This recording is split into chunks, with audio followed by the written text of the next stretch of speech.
student, in this video we are going to discuss chapter 5 का base. क्या discuss करेंगे? Base. In previous video we discuss about acid. In this we discuss about what is base and what is indicators. हमने पिछली video में पढ़ा था कि base क्या, एसिड्स क्या है. एसिड्स क्या थे? सॉर इन टेस्ट थे, खट्टे थे टेस्ट में, और अगर ये कहीं स्किन पे टच होते हैं तो इरिटेशन पैदा करते हैं और कह सकते हैं रफ भी होते हैं. एक छोटा सा एग्जांपल आप ले सकते हो कि आप नींबू को ले लीजिए, नींबू को टेस्ट कीजिए लेमन को, तो वो कैसा दिखेगा? Sorry in test. अगर उसको स्किन पे अपनी रब कीजिए और थोड़ी देर बाद उस स्किन को टच कीजिए तो वो कैसे दिखाई पड़ेगी? रफ. ठीक है, तो वो थे हमारे एसिड्स. और हमने एक और चीज़ पढ़ा था एसिड के बारे में कि एसिड जो है, जब हम हाइड्रोजन आयंस को पानी में डिसॉल्व करते हैं तो क्या, जब एसिड पानी में डिसॉल्व होते हैं तो हाइड्रोजन आयंस प्रोड्यूस होते हैं. अब हम पढ़ रहे हैं बेस क्या है. बेस बिल्कुल एसिड के अपोजिट होते हैं.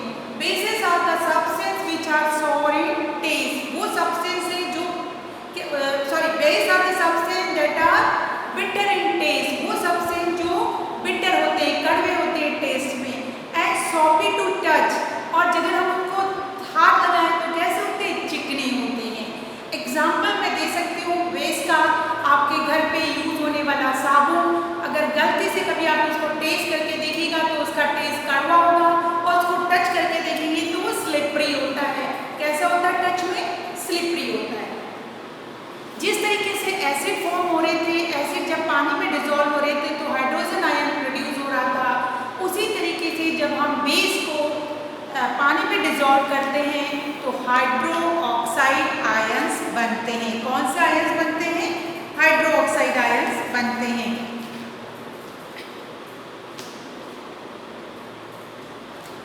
जो बेस डिसॉल्व हो जाते हैं पानी में उनको हम कहते हैं अल्कलीज. क्या कहते हैं उसको? एल्कली कहते हैं. और वो जो बेस है वो स्ट्रॉन्ग बेस है. कौन से बेस है? स्ट्रॉन्ग. लेकिन सभी बेस पानी में डिसॉल्व नहीं होते हैं. जो पानी में डिसॉल्व नहीं होते हैं वो कहलाते हैं वीक बेस. अब कुछ एग्जाम्पल बेसिस के, जैसे कि सोडियम हाइड्रोक्साइड. इसमें क्या होगा? हाइड्रोक्साइड यूज होगा बेस के नाम पे. Potassium hydroxide, ammonium hydroxide, calcium hydroxide, magnesium hydroxide, zinc hydroxide और एल्युमिनियम हाइड्रोक्साइड. अगर यहाँ पर हम ध्यान से देखें, all bases are the oxide of metal. ज़्यादातर जितने बेसिस हैं मेटल के ऑक्साइड है. केवल एक अमोनियम ऑक्साइड हाइड्रोक्साइड को छोड़ दें तो बाकी सारे के सारे बेस जो हैं मेटल हाइड्रोक्साइड हैं.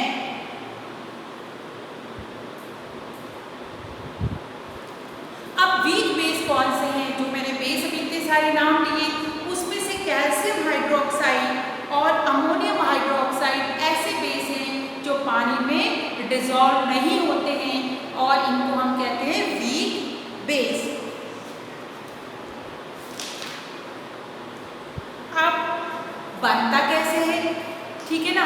बेस प्रोड्यूस कैसे होता है, बेस पैदा कैसे होता है, किस तरीके से हम बेस को प्रिपेयर करते हैं? जब मेटल जो है ऑक्सीजन के कांटेक्ट में आता है तो मेटल ऑक्साइड बनता है. और जब मेटल ऑक्साइड को हम लोग क्या करते हैं? पानी में डिसॉल्व करते हैं. मेटल ऑक्साइड को क्या करते हैं? पानी में डिसॉल्व करते हैं तो वो बेस बन जाता है. जैसे कि एसिड में क्या था? जब नॉन मेटल ऑक्साइड को हम क्या कर रहे थे? पानी में डिसॉल्व कर रहे थे तो एसिड बन रहा था. उसका अपोजिट, जब मेटल ऑक्साइड को हम पानी में डिसॉल्व करेंगे तो वो बेस बन जाता है.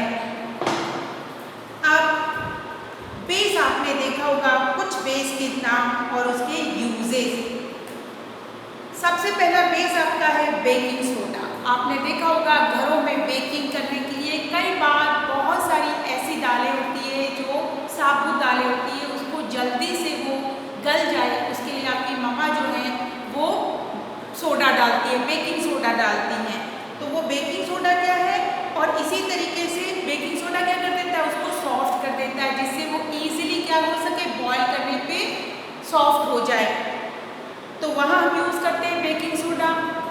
इसी तरीके से कैल्शियम हाइड्रोक्साइड, इसको हम स्लैक लाइन भी कहते हैं, व्हाइट वॉश में यूज़ किया जाता है,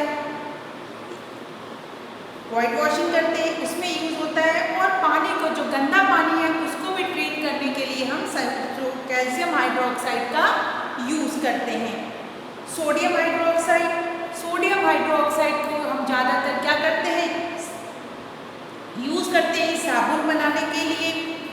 इसका नाम क्या है, कास्टिक सोडा है। साबुन जो बनते हैं, डिटर्जेंट जो बनता है, उसको हम उसमें यूज़ करते हैं सोडियम हाइड्रोक्साइड। इसी तरीके से ब्लीचिंग का काम करता है ये पेपर इंडस्ट्री में, टेक्सटाइल इंडस्ट्री में हम इसका यूज़ करते हैं। अब आपने देखा होगा कि फायर एक्सटिंग्विशर क्या होता है, जो आग बुझाने वाले यंत्र होते हैं, ठीक है ना, उनको कहते हैं हम फायर एक्सटिंग्विशर।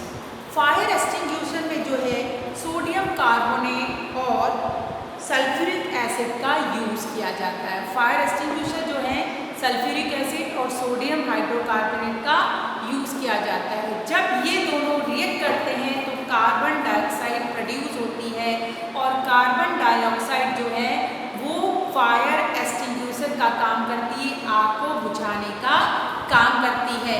तो वहाँ पर हम लोग क्या करते हैं, इसका यूज़ करते हैं।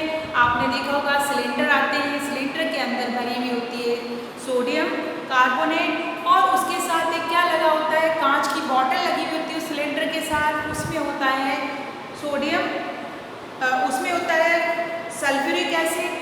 और जैसे ही क्या होता है, कहीं हम उसको प्रेस करते हैं सिलेंडर को, सल्फ्यूरिक एसिड की बॉटल जो है वो टूट जाती है, ब्रेक हो जाती है, और साथ में वहाँ से अंदर सिलेंडर से निकल रहा है सोडियम कार्बोनेट, दोनों रिएक्ट करते हैं और क्या बनता है, सोडियम सल्फेट, वाटर और कार्बन डाइऑक्साइड बनती है, और वो कार्बन डाइऑक्साइड आग को बुझाने का काम करती है।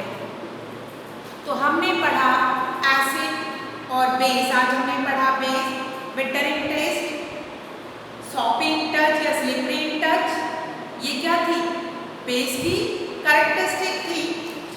इसके साथ साथ हमने पढ़ा कि बेस जो है वो वीक बेस और स्ट्रॉन्ग बेस होते हैं। Strong base are soluble in water, और उसको हम कहते हैं alkaline, and weak base are insoluble in water. Weak base में मैंने बताया था आपको कैल्शियम हाइड्रोक्साइड और अमोनियम हाइड्रोक्साइड।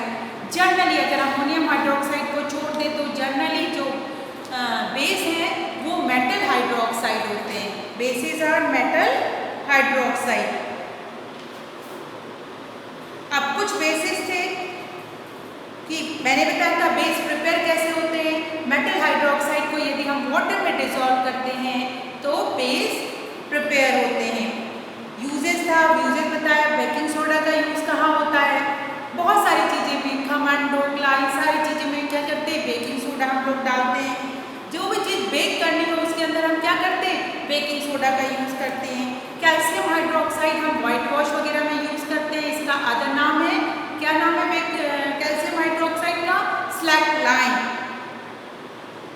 इसी तरीके से वाटर को ट्रीटमेंट के लिए, वेस्ट वाटर के ट्रीटमेंट के लिए, उसको साफ करने के लिए हम कैल्शियम हाइड्रोक्साइड का यूज़ करते हैं। सोडियम हाइड्रोक्साइड, इसका यूज़ हम करते हैं ब्लीचिंग के लिए काम में लेते हैं, साबुन बनाने के लिए काम में लेते हैं।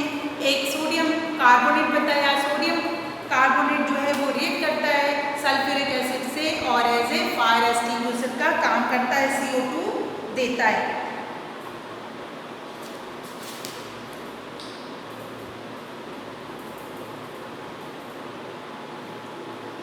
यहाँ पर आपका ये बेस खत्म होता है। Next topic is indicator. अब मैंने आपको एक चीज़ बताई कि एसिड खट्टे होते हैं, हम टेस्ट करके ले लेते हैं, बेस कड़वे होते हैं, लेकिन हर चीज़ टेस्ट नहीं कर सकते क्योंकि बहुत सारे एसिड बहुत ज़्यादा स्ट्रॉन्ग होते हैं। इसी तरीके से बेस भी बहुत स्ट्रॉन्ग होते हैं जो हमें हार्म पहुँचा सकते हैं। तो उनका पता लगाने के लिए कोई चीज़ एसिड है या बेस है, उसके लिए जो सब्सटेंस हम यूज़ करते हैं वो कहलाता है इंडिकेटर। तो indicator is a substance that change its colour when added with base और एसिड। इंडिकेटर वो सब्सटेंस हैं जब हम बेस या एसिड के साथ उसको मिक्स करते हैं या उसको बेस या एसिड में डालते हैं तो वो अपना कलर चेंज कर लेता है। अब इंडिकेटर्स में कौन कौन से इंडिकेटर्स हमारे पास हैं? नेचुरल इंडिकेटर्स में हमारे पास जनरली जो इंडिकेटर हम लोग यूज़ करते हैं वो है लिटमस। ठीक है, लिटमस पेपर जो है वो क्या है, लाइकन से जो है वो हमें मिलता है, प्लांट प्रोडक्ट है, लाइकन से मिलता है। और इसकी क्या विशेषता है कि ब्लू कलर का लिटमस जो है यदि हम उसको एसिड में डालेंगे तो वो क्या हो जाएगा, रेड कलर का हो जाएगा। और रेड कलर का लिटमस यदि हम बेस में डालेंगे तो वो ब्लू कलर का हो जाएगा। और रेड का अगर हम एसिड में डालेंगे तो कोई कलर चेंज नहीं होगा। ब्लू का अगर हम बेस में डालेंगे तो कोई कलर चेंज नहीं होगा। तो लिटमस एक तरीके का क्या है, नेचुरल इंडिकेटर है जिसको हम यूज़ करते हैं एसिड और बेस का पता लगाने के लिए। दूसरा जो नेचुरल इंडिकेटर है वो है टर्मरिक, हल्दी। अब आपने देखा होगा, एक छोटा सा एग्जाम्पल मैं आपको बता दूं कि कभी कभी हल्दी के जो दाग हैं, हमारी व्हाइट शर्ट पे हल्दी के येलो दाग लग जाते हैं, आप उसे साबुन से धोते हैं तो वो रेडिश ब्राउन कलर का हो जाता है। देखा है आपने? और नहीं देखा तो उसको करके देखिएगा। साबुन क्या है, साबुन बेस है, और यदि बेस के कांटेक्ट में क्या है, टर्मरिक आई तो अपना उसका कलर क्या हो गया, रेडिश ब्राउन हो गया। तो इसका मतलब टर्मरिक जो है बेस में अपने कलर को येलो से रेडिश ब्राउन कर देती है और एसिड में उसका कोई भी फर्क नहीं पड़ता है। इसी तरीके से बीटरूट, बीटरूट किसे कहते हैं, चुकंदर को कहते हैं। दूसरा एक और नेचुरल इंडिकेटर है, एसिड में तो उसका कलर वो रेडिश पिंक से कलर का होता है, वैसे का वैसा रहेगा, लेकिन यदि उसको बेस में डाल दिया जाए तो वो अपना कलर चेंज कर लेता है और उसका कलर येलो कलर का हो जाता है। ध्यान रखिएगा ये बात। इसी तरीके से एक और नेचुरल इंडिकेटर है चाइना रोज, जिसको हम हिबिस्कस भी बोलते हैं और हिंदी में गुड़हल बोलते हैं। चाइना रोज जो है एसिड में उसका कलर डार्क पिंक कलर का हो जाता है। यदि एसिड में हम उसको डालें तो डार्क पिंक कलर का हो जाएगा। और ध्यान से सुनिए, यदि हम उसको बेस में डालें तो उसका कलर ग्रीन हो जाता है। याद रखिएगा इस चीज़ को। तो हमारे पास ये थे नेचुरल इंडिकेटर। कुछ इंडिकेटर्स जो हैं मिथाइल ऑरेंज, फिनोल्फथलीन, ये ऐसे हैं जो क्या होते हैं, सिंथेटिक इंडिकेटर है जिनको बनाया जाता है। मिथाइल ऑरेंज जो है इसका कलर एसिड में रेड कलर का हो जाता है और बेस में येलो कलर का हो जाता है। इसी तरीके से फिनोल्फथलीन जो है कलरलेस रहता है एसिड में और बेस पे इसका कलर पिंक कलर का हो जाता है। और जनरली जितने भी एसिड बेस हैं सारे के सारे कलरलेस रहते हैं। जब हम इन इंडिकेटर को डालते हैं तो उनका कलर चेंज हो जाता है। Next topic is salt. अब सॉल्ट क्या है? जब हम क्या करते हैं, एसिड और बेस को एक साथ मिलाते हैं तो वो न्यूट्रलाइज हो जाते हैं और हमें देते हैं सॉल्ट एंड वाटर, एक दूसरे के प्रभाव को खत्म कर देते हैं। अब कैसे बनते हैं सॉल्ट, ध्यान से सुनिएगा। अगर हम स्ट्रॉन्ग एसिड और वीक बेस, एसिड कैसा है, स्ट्रॉन्ग है, और बेस कैसा है, वीक है, दोनों को एक साथ कंबाइन करते हैं तो न्यूट्रलाइज हो जाते हैं। और जो सॉल्ट बनता है वो क्योंकि स्ट्रॉन्ग कौन था, एसिड था, तो वो एसिडिक सॉल्ट होता है। सेम इसी तरीके से यदि हम स्ट्रॉन्ग बेस ले लें और वीक एसिड ले लें तो सॉल्ट बनेगा, लेकिन सॉल्ट कैसा होगा, बेसिक सॉल्ट होगा, क्योंकि स्ट्रॉन्ग कौन था, बेस है। और यदि हम दोनों को क्या कर लें, दोनों को ही स्ट्रॉन्ग ले लें, स्ट्रॉन्ग एसिड और स्ट्रॉन्ग बेस ले लें, तो वो एक दूसरे को न्यूट्रलाइज कर देंगे और जो सॉल्ट बनेगा वो न्यूट्रलाइज सॉल्ट होगा। अब इसका यूज हम लोग कहाँ करते हैं? अब इन सॉल्ट्स का यूज जो है, जो सॉल्ट है उनका यूज हम कई जगह पे करते हैं और हमारे बहुत काम का भी रहता है। सबसे पहले तो जो सॉल्ट है तीन तरीके के, एसिडिक सॉल्ट हो गए मैंने बताया, बेसिक सॉल्ट हो गए और न्यूट्रलाइज कर देते हैं तो न्यूट्रल सॉल्ट हो गए। अब इन सॉल्ट का यूज हम क्या करते हैं, कई कामों के लिए करते हैं। कभी कभी आपने देखा होगा हमें एसिड बनने लगता है, ह्यूमन बींग्स को एसिड बनने लगता है, आपके छाती में जलन होने लगती है, खट्टी डकारें आने लगती है। इसका मतलब है कि हमारे जो पेट में एसिड की मात्रा बढ़ गई है। ठीक है, तो हमारे लिए बहुत ज़रूरी होता है उस एसिड को ख़त्म करें।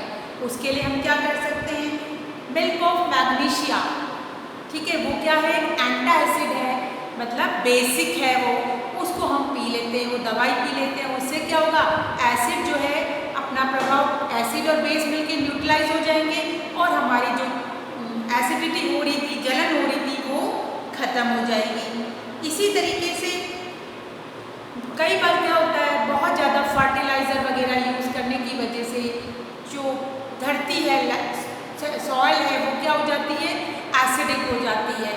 अब उसमें कोई भी चीज़ नहीं हो पाती है तो हम उसमें बेस मिला देते हैं। जैसे कि बेस में क्या मिला देते हैं, कैल्शियम हाइड्रोक्साइड मिला दें, स्लैकलाइन में मिला दें, तो मिट्टी क्या होगी, उसका एसिड खत्म हो जाएगा, बेस और एसिड मिलकर न्यूट्रलाइज कर देंगे और ज़मीन वापस से फर्टाइल हो जाएगी। और आपको पता है बहुत सारे भगवान ने बहुत सारे जो इंसेक्ट्स हैं उनको भी गॉड गिफ्टेड है, कुछ किसी के पास एसिड होता है और किसी के पास बेस होता है। येलो कलर की जो वॉश होती है जिसको हम कहते हैं ततैया, उसके जो डंक होते हैं उसमें बेस होता है। ठीक है, और जब भी हमको काटती है तो बेस हमारे अंदर स्किन में आ जाता है और हमें इरिटेट करता है, बहुत जलन होने लगती है। अगर हमें उसको न्यूट्रलाइज करना हो तो हम उसमें क्या करते हैं, एसिड, जैसे कि एसिटिक एसिड मिला दें, ठीक है, उससे वो क्या हो जाएगा, न्यूट्रलाइज हो जाएगा। इसी तरीके से कुछ जैसे चींटी है, मधुमक्खी है, उनके डंक में, उनके स्टिंग में क्या होता है, एसिड होता है। अब वो एसिड जब हमें काटता है तो हमारी बॉडी में एसिड एंटर होता है और जलन होती है। यदि हमें उसको क्या करना हो, उसको ख़त्म करना हो तो हम क्या करेंगे, या तो बेकिंग सोडा को हम उसमें मलेंगे और या फिर एक चीज़ और करते हैं, आपने देखा होगा कई बार आप लोहा रगड़ते हो। Metal oxide are basic in nature, non metal oxide are acidic in nature, और मेटल ऑक्साइड क्या होते हैं, बेसिक होते हैं। तो जब हम उसको क्या करेंगे, रब करेंगे तो बेस और एसिड आपस में कंबाइन होगा और एक दूसरे को न्यूट्रलाइज कर देगा, तो हमें आराम मिलता है। इसी तरीके से जो गंदा पानी होता है या फैक्ट्रियों का पानी होता है जिसमें एसिड की मात्रा बहुत ज़्यादा होती है, उसमें भी क्या करते हैं, उसको न्यूट्रलाइज करने के लिए उसमें क्या करते हैं, कुछ बेस मिलाते हैं। और इस तरीके से हम लोग के लिए बहुत काम आता है न्यूट्रलाइजेशन रिएक्शन। कुछ एसिड हैं जो आपको पता होने चाहिए, जैसे कि एक सिल्वर नाइट्रेट है, इसको हम करते हैं जो फिल्म बनाते हैं, फोटोग्राफी में फिल्म बनती है, आजकल तो लोग डिजिटल फोटोग्राफी यूज़ कर रहे हैं, तो पहले वो फिल्म बनती थी उसमें सिल्वर नाइट्रेट यूज़ होता था। इसी तरीके से पोटेशियम नाइट्रेट जो है वो हम पटाखे वगैरह, जो पटाखे होते हैं या कह सकते हो गन पाउडर जहाँ पर भी यूज़ होता है वहाँ पर हम इसको यूज़ करते हैं। पोटास अल्म फिटकरी, इसको हम यूज़ करते हैं प्योरीफाई करने के लिए वाटर को। अगर हम किसी गंदा पानी हो और उसमें क्या डाल दें, पोटास अल्म डाल दें, फिटकरी डाल दें, तो सारी गंदगी नीचे बैठ जाती है और ऊपर का पानी बिल्कुल साफ नज़र आता है। सोडियम क्लोराइड, जिसका नाम है टेबल सॉल्ट, घरों में जो नमक यूज़ होता है वो सोडियम क्लोराइड है, वो भी क्या है, एक तरीके का सॉल्ट है, इसका नाम भी सॉल्ट है और इसको काम आता है washing soda, caustic soda, baking soda, इन सब में के बनाने के में भी ये काम में आता है। सोडियम बाइकार्बोनेट, जिसको हम बेकिंग पाउडर भी बोलते हैं, जिसका भी हम काम लेते हैं बेकिंग के लिए, ठीक है ना, बिस्किट, ब्रेड वगैरह बनाने के लिए, वहाँ पर हम इसको यूज़ में लेते हैं। तो इस तरीके से इस चैप्टर में हमने पढ़ा water acid, water base, indicator, salt और किस तरीके से बनते हैं, कुछ नाम हमने पढ़े। यहाँ पर आपका ये चैप्टर खत्म होता है। इस चैप्टर को रीड कीजिए, वीडियो को बार बार देखिए, तो आपको जो बेसिक चीज़ें हैं वो क्लियर हो जाएगी। इम्पॉर्टेंट चैप्टर है, आगे बड़ी क्लास तक आपके काम आता है। Have a nice day, good bye.